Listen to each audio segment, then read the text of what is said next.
In today's video, we are going to experiment using natural dyes to dye different types of paper and fabric to trial color intensity, color pooling, and color hue.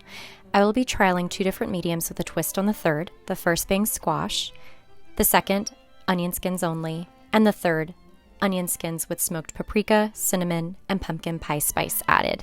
So let's get started.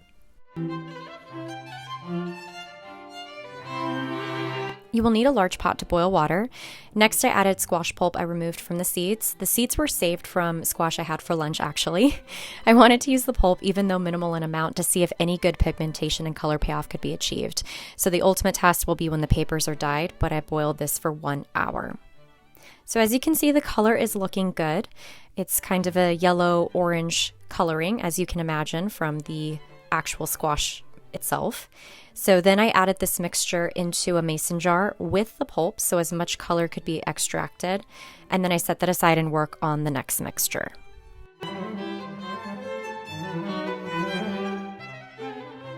You will need 2 pots and add water to both. I added yellow sweet onion skins that I've accumulated and placed in a Ziploc bag.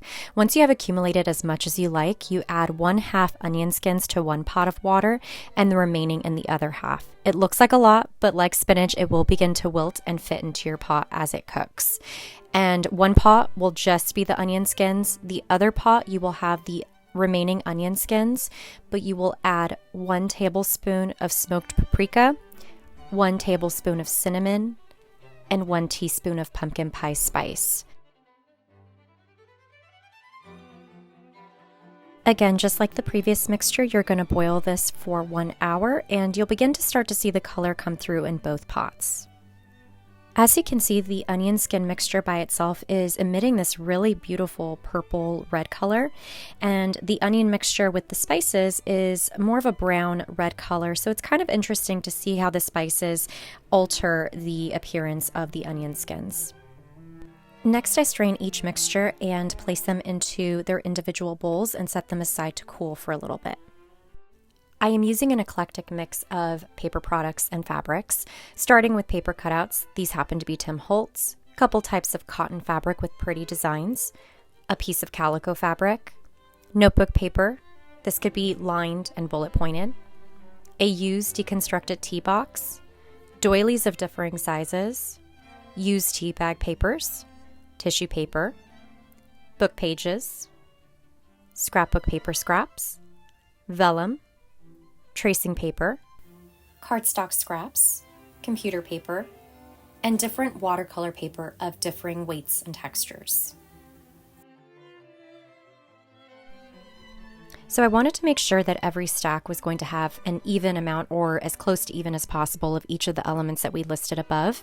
So I made separate piles and then pulled from all the piles to incorporate them into 3 piles so that each pile had a good amount of the same material, just to be able to test how they would fare in the 3 boiled liquids.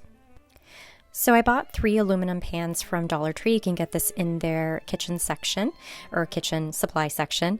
And we're going to start off with the squash liquid and pour that into the very first pan. Also keep in mind the depth of your pan.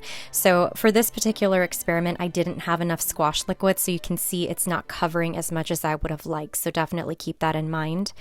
And then for the second pan, we're just going to pour the onion skins with the cinnamon, smoked paprika, and pumpkin spice. I recommend using a cheesecloth because, as you can see, the spice residue is still present, and that does get onto your papers as it's drying, so just keep that in mind. And then the third one is going to have the onion skin mixture only.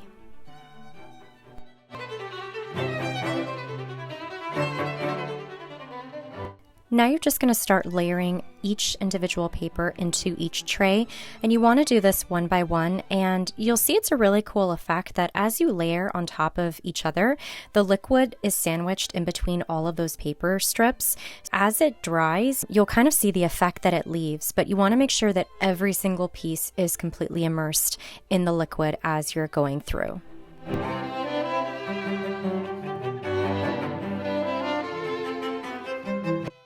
So once that's complete, you're going to go ahead and let that sit for about 24 hours. For the last two trays, I actually decided to add the onion skins back on top. This was actually a last minute decision, but as you can see in the next shot, once you remove the onion skins after 24 hours, it leaves behind this really, really cool design of kind of saturated spots here and there on the paper, and it adds such great dimension that I'm so happy that I last minute just threw the onion skins back on. So after that 24-hour period, I am then going to just put all of the sheets on a tarp, and I'm just kind of grouping them right now.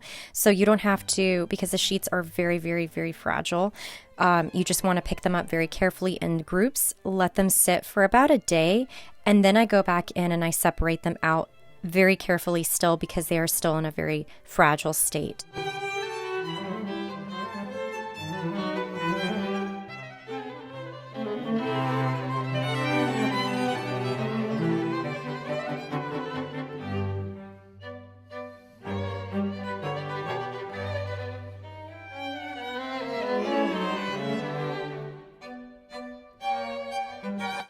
So as you can see with some of these papers in this pile, you can actually see some of the remnants of the spices on the paper.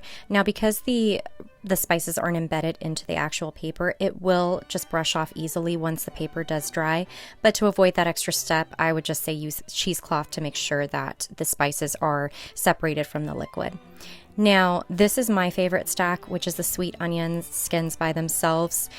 So far, I really love the depth of coloring, and as you can see, depending on what you layer on top of each piece, you're going to get this shadow or silhouette effect from what is laying on top as it is drying, which is so cool. It looks like it's been out in the sun and drying, which is not the case. It's just been drying on top of my dining room table, but it's just really cool, and it's kind of a surprise with each and every sheet of paper.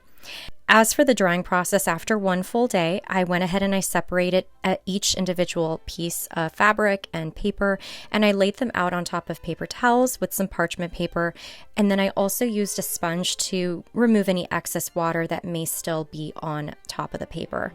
And so then I let that whole thing dry for about a day to 2 days. So this is a pretty intensive process in terms of waiting for things to be completed, but if you separate the papers individually like this, it does make it go by faster.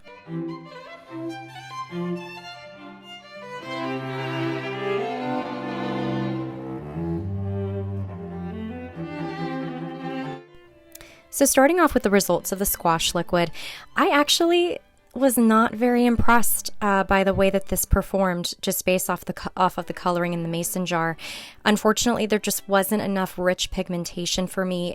It came out kind of splotchy in terms of the dyeing for some of the pieces that actually did get some pigmentation. And as you can see, it's not really full coloring, it's just kind of splotches. So kind of disappointed. It could very well be that the pan was not the correct pan. I didn't, as mentioned before, have enough liquid to cover, so maybe that played a role, or maybe I didn't have enough squash pulp to be able to extract enough pigmentation. So it could be a mixture of things. I'm definitely willing to try this experiment again, maybe using a little bit more squash and maybe a mixture of the pulp as well, and test that out and see if it changes the pigmentation and the ability of it to actually dye some of the papers. The vellum, as you can see, picked up in splotches, but it still picked up some color. Copy paper, not so much, and the rest of it was kind of a wash. So kind of disappointed, and in comparison to the other two, but we'll get to that in a moment.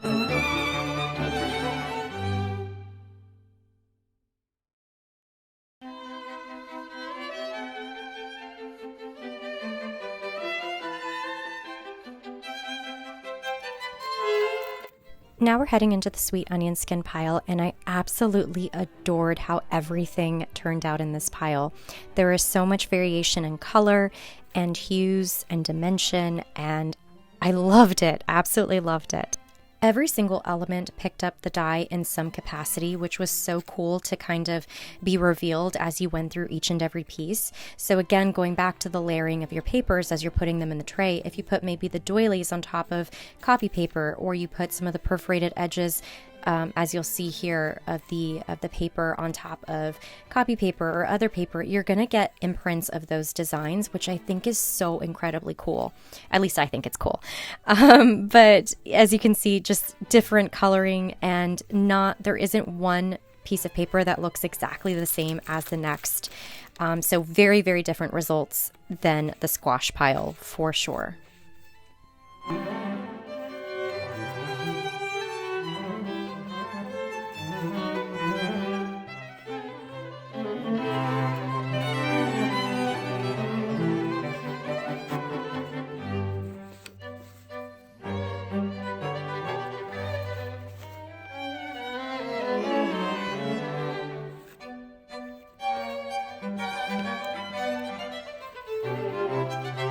This is what that paper looks like that had the onion skins resting on top of it over a 24-hour period. You can just kind of see the splotches and the saturation in different areas. So really, really cool effect. And again, very happy with the result.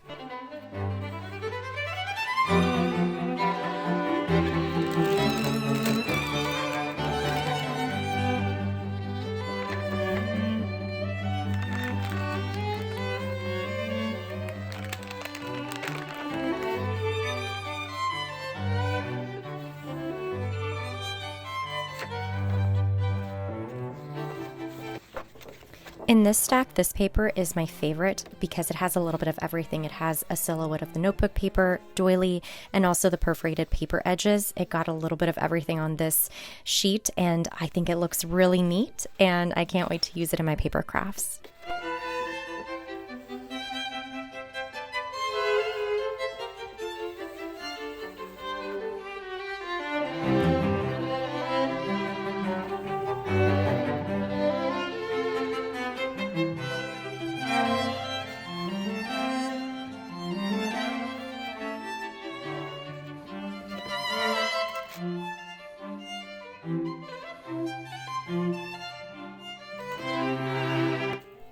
So for the last liquid that had the spices, this one actually was a little bit more subtle than I expected it to be. It turned out to be a little bit rosier in coloring than I expected, and some pieces dyed accordingly, and then others didn't really take as much of the dye. So it was kind of a hit and miss with some of the papers. Not to say it was bad, it's just very, very subtle in comparison to the onion skin liquid mixture that you saw previously. So if you're looking to go more subtle, then incorporate the spices, but if you want more of a punch, just do the onion skins. My curiosity is definitely piqued to see how other onions of different colors would perform, or other vegetables, or just really anything in general. I think it's really cool that instead of going to the store and buying dyes, you can actually produce some natural dyes that can impact your paper products, and you can use that in your junk journaling and your scrapbooking. So I think it just adds a really cool element to that and makes it look a little bit more worn, if you like that look, that is. I personally do. I love kind of uneven pigmentation and textures. Such a cool experiment to try, and you won't get the same results twice, because depending on how much dye you have, the pan that you use, it will always be different, and also the concentration that you use as well of the specific natural dyes. So many variables that will produce so many different results each and every time.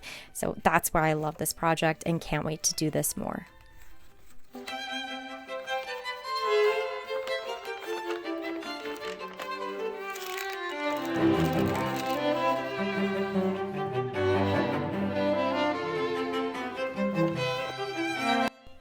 So in terms of performance, squash was number 3, followed by the sweet onion skins with the spices, number 2, and number 1, of course, was the sweet onion skins. So here are the 3 sheets that I pulled that captured the most pigmentation that I absolutely loved. And of course, the one in the middle is my favorite of all. So I really hope you enjoyed this video. I hope you try it, expand, try natural dyes. It is really cool what you can come out with, and each and every experiment is going to be different from the next. So I hope you like this video. Please give it a thumbs up, hit that subscribe button, ring the bell for notifications, and I hope to see you in my next video. Take care. Bye.